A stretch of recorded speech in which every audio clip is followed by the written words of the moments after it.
OnePlus કંપનીએ OnePlus 13 અને OnePlus 13R launch કરી દીધા છે. આ સિરીઝમાં કર્વ્ડ ડિસ્પ્લેને ફ્લેટ ડિસ્પ્લે સાથે બદલવામાં આવ્યું છે અને કેમેરાની ડિઝાઇનમાં પણ ફેરફાર કરવામાં આવ્યા છે. OnePlus 13માં એમોલ્ડ ડિસ્પ્લે છે. આ ફોનની સ્ક્રીનને સૂર્યપ્રકાશમાં પણ સરળતાથી જોઈ શકાશે. આ ફોન સ્નેપડ્રેગન 8 એલિટ પ્રોસેસરથી સજ્જ છે. આ ફોન 24 GB રેમ અને 1 TB સ્ટોરેજ સાથે લોન્ચ કરવામાં આવ્યો છે. OnePlus 13 ટ્રિપલ કેમેરા સેટઅપ સાથે છે. આ પ્રીમિયમ ફોન વોટર અને ડસ્ટ રેઝિસ્ટન્સ સાથે લોન્ચ કરવામાં આવ્યો છે. OnePlus 13R સિરીઝનું સસ્તું વેરિયન્ટ છે.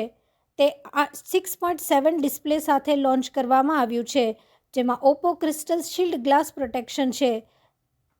OnePlus 13 ફોન 3 અલગ વેરિયન્ટમાં લોન્ચ થયો છે, જેની કિંમત 70,000 રૂપિયાથી લઈને 89,999 રૂપિયા સુધીની છે, જ્યારે OnePlus 13Rની શરૂઆતની કિંમત 42,999 રૂપિયા છે, જ્યારે તેના ટોપ મોડલની કિંમત 49,999 રૂપિયા છે.